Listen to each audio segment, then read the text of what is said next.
So Nehemiah prayed, Nehemiah remembered, and then Nehemiah revised the plan. Nehemiah revised the plan. He does this, the summary is in verse 9. I love this verse 9. But we prayed to our God and posted a guard day and night to meet this threat. Now, I know this is weird, but this is actually one of my most favorite verses in the entirety of the Bible. We prayed to our God and posted a guard day and night to meet this threat. And since it's such a happy verse for me, let's all read it out loud together. You ready? Here we go. But we prayed to our God and posted a guard day and night to meet this threat. You know, one of the reasons that I love this verse is it illustrates a very important principle of living the Christian life. Nehemiah prayed and he posted.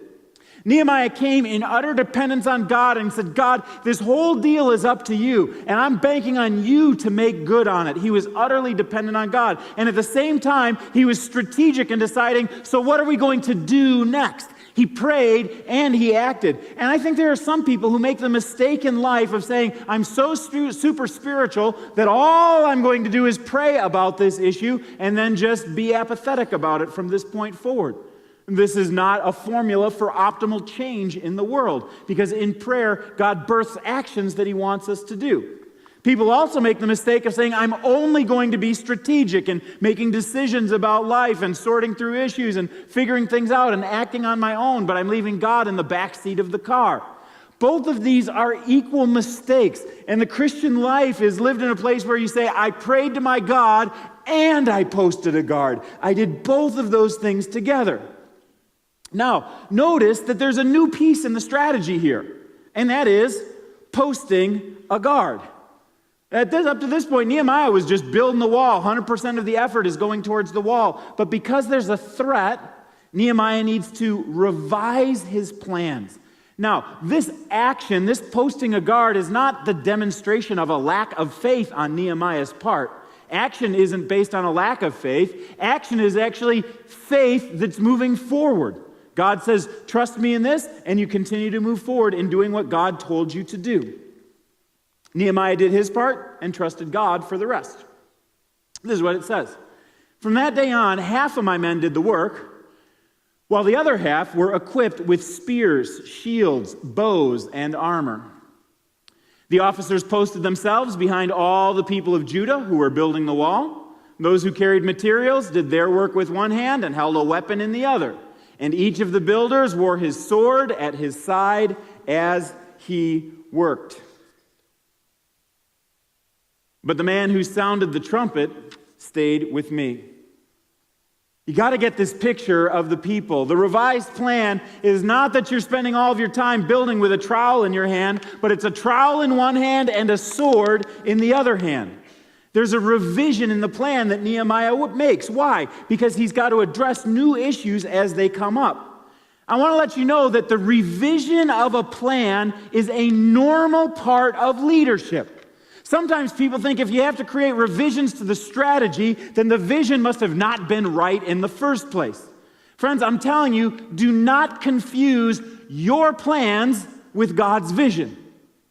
Every single time that I've been in leadership and God's given a vision that he wants to accomplish, every single time we did not get the plans right in the first place. There had to be a revision. In this case, it's not just trowel people, it's trowel and sword. And they split up the workforce, and people carried swords with them. Some people carried trowels with them. But everybody was in the role of doing both of these jobs. And what happened was that Nehemiah revised, and he succeeded.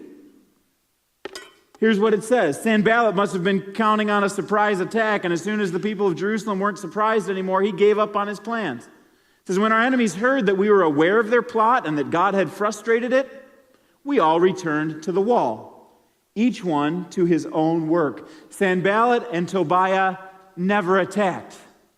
Why? Because Nehemiah prayed to his God and he posted a guard.